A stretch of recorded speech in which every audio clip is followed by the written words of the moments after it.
Morning church, we feel so many of us disconnected from our regular lives. We're disconnected from our friends, from our family, from our communities. Many of us were disconnected from our jobs. We've lost our jobs, or even if we still have our jobs, we can't do them like before. And this feeling of being disconnected is affecting a lot of us, and it's hard. And so, as elders and pastors, we wanted to together go to God's word and see, what does God have to say to us in this situation? Where can we go? What can we do to get us through in this time that we're disconnected? So we're going to the Psalms. We're going to go through one psalm each day and just look, what is the insight that God has for us in this psalm that we can apply to today? So we're going to start at Psalm 1.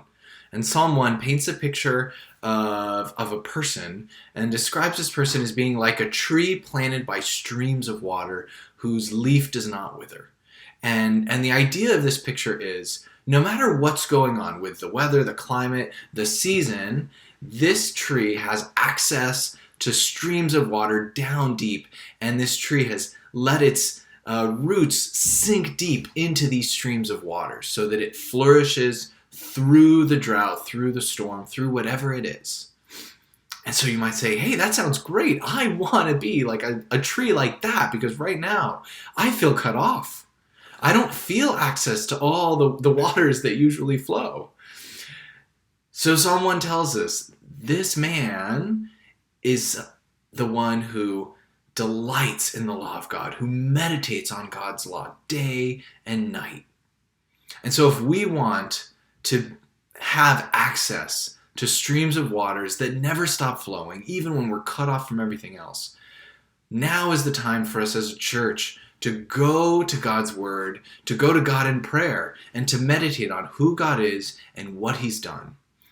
And especially as we do that, to remember the man of God, Jesus, who even when he was struck with the worst cosmic disconnection, when he could say, God, you have forsaken me, why? He held on to God's promises and he was delivered, and he knew that God would see him through. And because Jesus trusted in God, even in the time of the greatest cosmic disconnect, we can too. And we know that God will get us through this, and that we will get God at the end.